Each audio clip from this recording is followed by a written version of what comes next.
अर्चनीय वंदनीय संत समाज, धर्म प्रेमी सज्जनों एवं श्रद्धा मूर्ति देवियों, पूर्व प्रवक्ताओं से बहुत अच्छे अच्छे विचार हम लोग सुन रहे थे। मैं बहुत थोड़ी बात और बहुत सरल बात कहना चाहूँगा। हम लोग जीवन जीते हैं तो प्राणी और पदार्थों का आधार लेते हैं। जीवन एकाकी नहीं बीत सकता है, संबंध से ही जीवन का निर्वाह संभव है।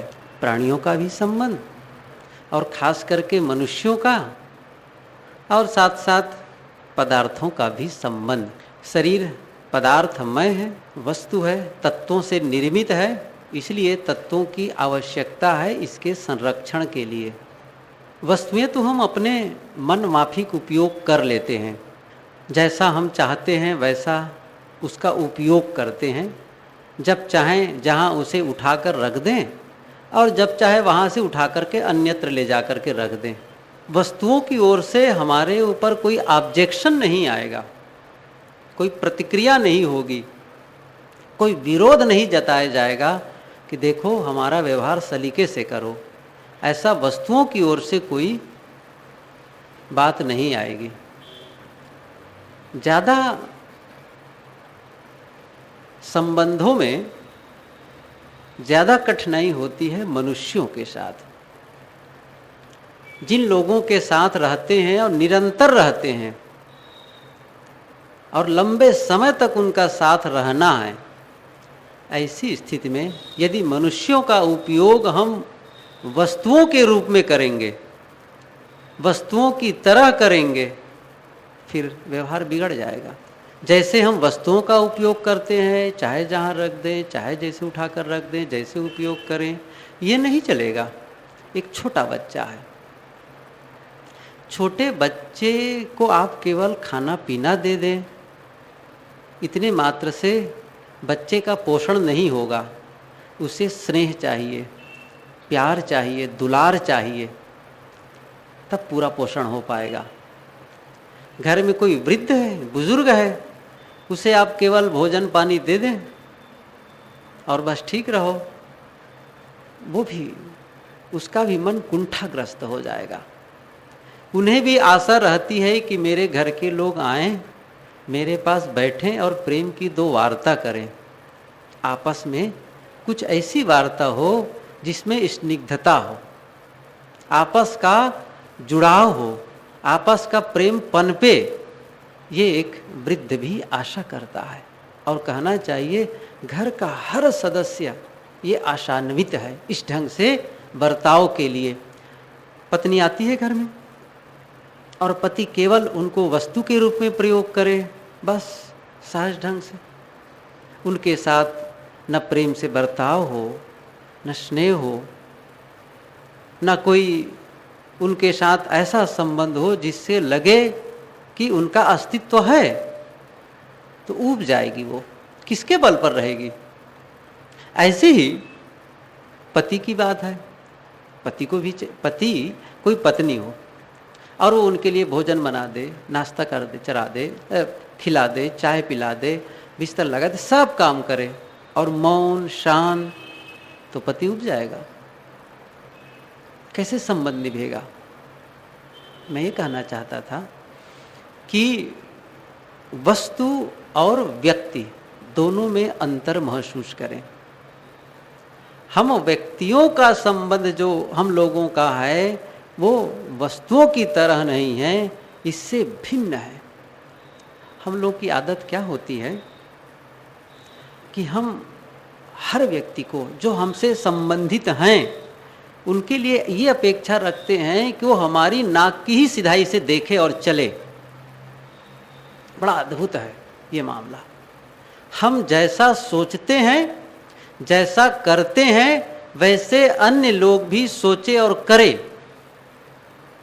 हम इन बातों का ध्यान नहीं देते हैं कि मेरी योग्यता और उनकी योग्यता में भिन्नता है, उनकी रुचि में भिन्नता है, स्वभाव में भिन्नता है। ये कैसे हो सकता है कि वो मेरे ही अनुसार और मेरे ही जैसे करे?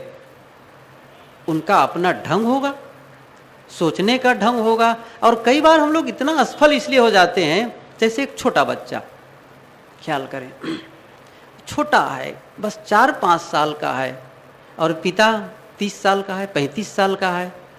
अब जब उस बच्चे को जो सीख देना चाहता है 35 साल का युवक, तो इस प्रकार से देता है जैसे उस बच्चे की उम्र 35 साल की है। वो ये समझता है कि वो ऐसा करे, ऐसा खाए, ऐसा चले, ऐसा बैठे। उफ, वो बेचारा 5 साल का नन्हा सा बालक वो 35 साल की बुजुर्गानी कैसे दिखा सकता है, और कैसे वो सोच सकता है हर बातों को लेकर के। लेकिन नहीं, और इस बात को लेकर के पिता चिढ़ जाता है और डांटेगा, डपटेगा, और एन केन प्रकार उसको ऐसा कुछ, जैसे कोई लोहार के पास लोहा ले जा करके आदमी उसको पिटवा करके अपने मन चाहे आकृति ढलवाता है। नहीं, तुम ऐसा ही बनाओ, तो लोहार कहेगा ठीक है भाई, और गरमाएगा, फिर पीटेगा, पीट करके आप चाहे नुकीला बनवाएं, धार वाला बनवाएं, चौड़ा बनवाएं, वो बना देगा, क्योंकि वस्तु है। अब बच्चे को भी आप पीट करके, डांट करके आप अपने ही तरह उसको निकुला और धार वाला बनाना चाहेंगे तो बहुत कठिन है फिर, और यही असफल होते हैं सब। सारे संबंधों की यही बात है। हम अपनी योग्यता, हम समझते हैं कि जैसा मैं करता हूं ठीक है, आप अच्छे हैं, आप योग्य हैं। आज सुबह के सत्र में गुरुदेव जी इस बात को कह रहे थे, आप योग्य हैं, आप में योग्यता अधिक है, आपका अनुभव भी अधिक है।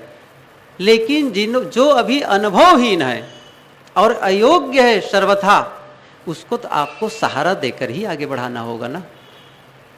आप उनको झिड़क देंगे और उन्हें आप डांट डपट देंगे, तब उसका जो करने का मन होगा वह भी मायूस हो जाएगा।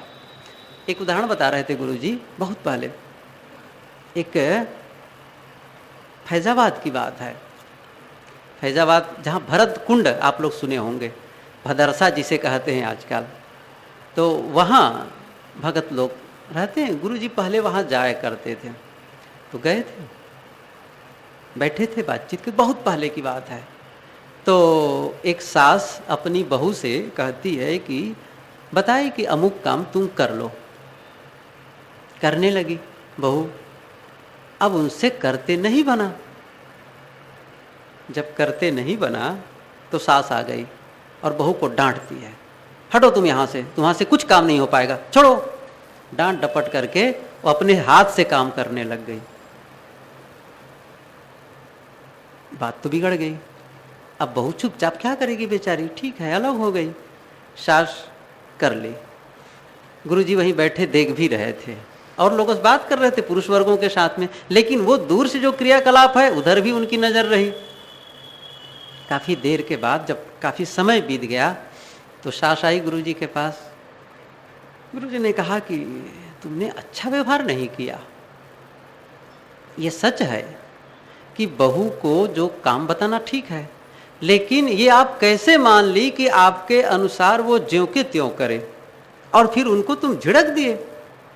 चाहिए तो यह, यदि वो कर नहीं पा रही है, समझ नहीं पा रही है, तो उनको प्रशिक्षित करना चाहिए, बताना चाहिए कि ऐसा करो वैसा करो, और झिड़क दिए, छोड़ो, और खुद करने लग गए। कैसे अच्छा व्यवहार होगा? क्या उस वह बहू तुम्हारे प्रति सम्मान का भाव रख पाएगी, आदर का भाव रख पाएगी? जब तुम्हारे अंदर उनके प्रति वात्सल्य का भाव नहीं है, स्नेह का भाव नहीं है, तो फिर उधर से आप आशा क्यों करते हैं? इसलिए अवश्य मैं ये कह रहा था, हम सब वस्तुतः कोई मिट्टी के पिंड नहीं हैं, कोई लोहे का कोई औजार नहीं है। सब के अंदर एक चेतना है, मन है, बुद्धि है, ज्ञान है। इसके आधार पर हम उन सब का उपयोग करें। सब में अच्छाइयाँ हैं, सबको हम मनुष्य के रूप में, एक होता है, एक शब्द सुने होंगे, सह अस्तित्व। सह अस्तित्व, सह अस्तित्व का अर्थ होता है, अस्तित्व मतलब सत्ता, अस्तित्व का मतलब जो है, जिसकी सत्ता है, वो जिसको हम मानते हैं किसी व्यक्ति के लिए, वह सह अस्तित्व, सह मने अपने समान। हम ये समझें कि जो सामने वाला है वह भी अपने ही समान है, यही सह अस्तित्व का भाव है। जैसा मैं सुख दुख का अनुभव करता हूँ, जैसे मैं अपमान बोध करता हूँ, जैसे मुझे मेरा कोई प्रशंसा करता है या मेरा कोई आदर करता है तो मुझे अच्छा लगता है। यहाँ कौन ऐसा आदमी होगा जो आदर और प्रशंसा न चाहता हो? सोचिए आप, एक नन्हा बच्चा भी प्रशंसा चाहता है, नौकर भी चाहता है। ये ध्यान दीजिए, हर व्यक्ति चाहता है कि मेरी प्रशंसा हो, मेरा आदर हो। कौन नहीं चाहेगा? सब चाहते हैं। तब सह अस्तित्व का मतलब मैं भी सामने वाले का आदर करूं, सामने वाले की प्रशंसा करूं। इसलिए उस आदमी को हम हेय न समझे। योग्यता कम है, हेय नहीं है। पढ़ा कम है, ज्ञान कम है, शारीरिक ढंग से उसकी बनावट ऐसी है, उसको लेकर के हम उसका मजाक न उड़ाएं। न जाने कब कौन सी स्थिति में हम गुजर सकते हैं, कब हमारा शरीर हमको धोखा दे जाए, कब हमारी बुद्धि हमको धोखा दे जाए, कब हमारा अर्जित ज्ञान हमको धोखा दे जाए, कोई ठिकाना है? उताधीत विनश्यति। वेद में मंत्र आया है कि न नूनम अस्ति नो श्व कस्तत् वेद अदद्भुतम अन्यस्य चित्तम अभिसंचरण्यम उताधीत विनश्यति। अंतिम अर्धाली को कहता हूं, जो कुछ हम याद किए रहते हैं वो भूल जाता है। इसलिए केवल जानकारी का अहम करें, ज्ञान का अहम करें और दूसरों को हेय माने, ये सहअस्तित्व का भाव नहीं होगा। आप मनुष्य का सही मूल्यांकन नहीं कर रहे हैं, आप उनके साथ मानवता का बर्ताव नहीं कर रहे हैं। आप चाहे वो कैसे भी दिखे, उसको आप आदमी समझें। अभी मैं एक छोटी पुस्तक है जैन कथाएं पढ़ा, बहुत पतली पुस्तक है लेकिन बड़े मार्के की है। जापान और चीन में जो जैन परंपराएं हैं, तो उन साधकों के साथ जो घटी घटनाएं हैं, जो वार्ता हुई हैं, वो छोटी छोटी घटनाओं को उन्होंने उकेरा है। एक पहाड़ी में एक कुटिया थी, तो आसपास के लोग ही नहीं, दूर दूर के लोग जानते थे कि वहाँ एक जैन साधक रहता है और वो अच्छा आदमी है। तो पास के गांव में एक अमीर था और अमीर के सामने एक जटिल समस्या आ गई। उन्होंने सोचा कि इस जटिल समस्या का समाधान क्यों न उस अच्छा आदमी से मैं पूछूं, हो सकता है वो समाधान कर दे। गया, पहाड़ी पर चढ़ा और जो मकान बना था उसके वो दरवाजे तक पहुंच गया। तब देखा कि वहाँ एक नौकर खड़ा है। तो उनसे पूछा कि मैं तुम्हारे मालिक अच्छा आदमी से मिलने आया हूँ। तो जो नौकर था वो उनको इशारा किया, आ जाओ। आया, जब आया तो वो उसको अंदर ले गया, एक कमरे से दूसरे कमरे, और गलियारा होते हुए एक दरवाजे के पास खड़ा कर दिया।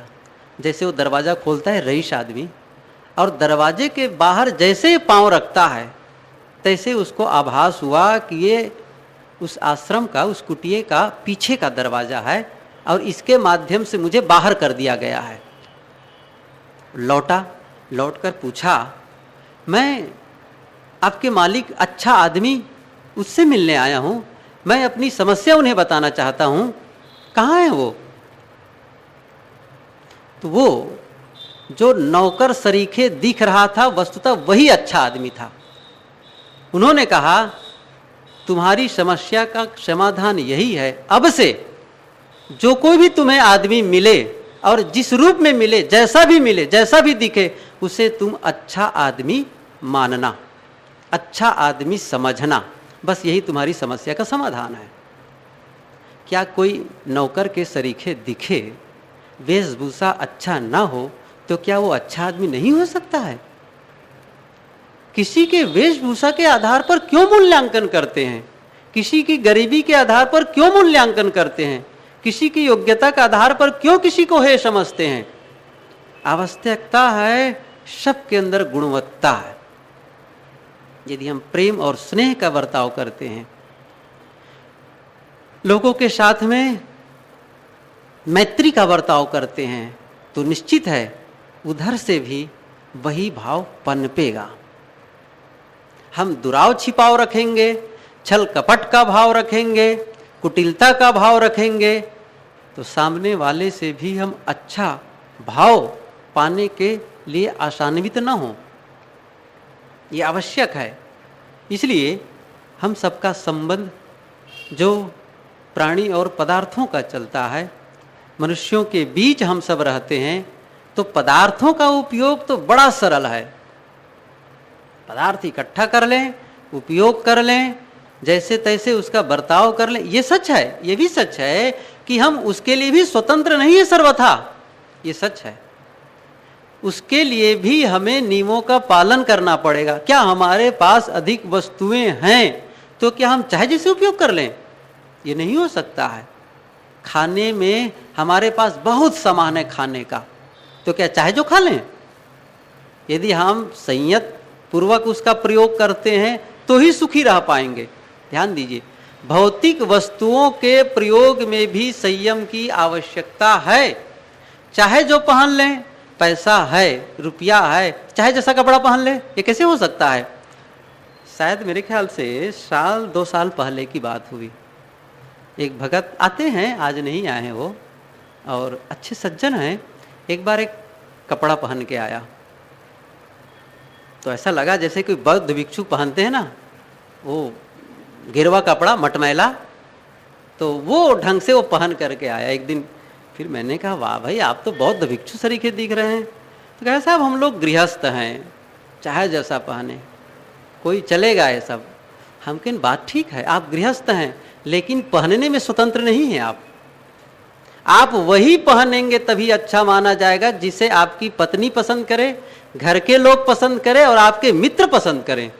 आप चाहे जैसे का पहन लेंगे, कैसे पहन लेंगे? जो समाज में फिट हो, अच्छा लगे।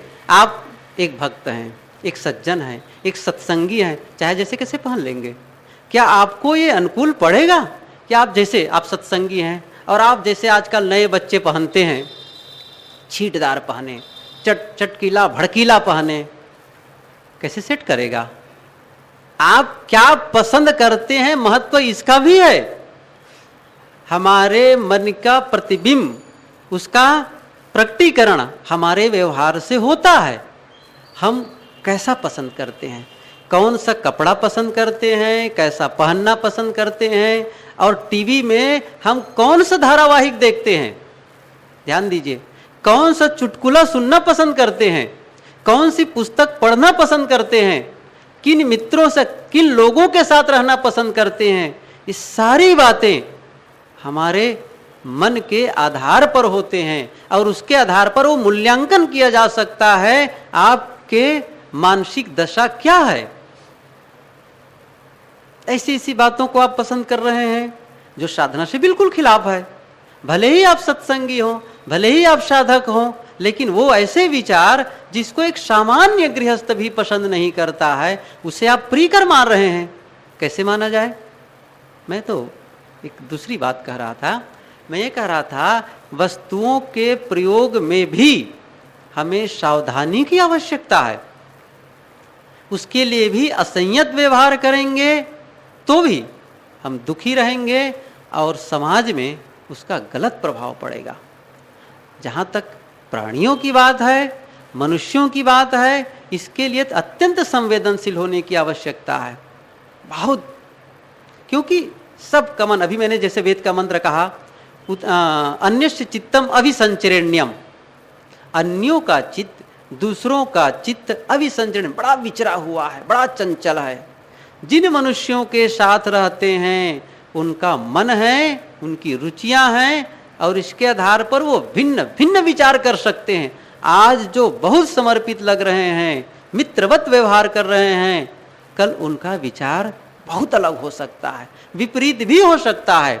इसलिए हमें सावधानी की आवश्यकता है। मैं आप लोगों के बीच सामान्य बातें कि हमारे जीवन का व्यवहार चलता है प्राणी और पदार्थों के संबंध से।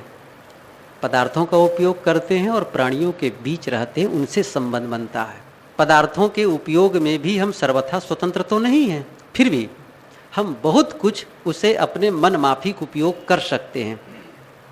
जहाँ तक प्राणियों का संबंध है, मनुष्यों का संबंध है, जिन लोगों के बीच रहते हैं उनके साथ संबंध है, यदि हम उन्हें पदार्थों की तरह उपयोग करना चाहेंगे, उनके साथ मनमानी बर्ताव करना चाहेंगे, तो फिर दुख होगा, आपस का व्यवहार गड़बड़ होगा, न व्यवहार मधुर होगा और न हमारा अध्यात्म बन पाएगा। इसलिए आध्यात्मिक उन्नति के लिए और पारिवारिक समरसता के लिए, सामाजिक समरसता के लिए हम मनुष्यों के साथ सुंदर बर्ताव करना सीखें, सह अस्तित्व का भाव रखें, मैत्री का भाव रखें, प्रेम और स्नेह का बर्ताव करें, तो निश्चित है आपस में स्निग्धता और प्रेम प्रकट होगा और इससे हम अपनी आध्यात्मिक उन्नति भी कर पाएंगे।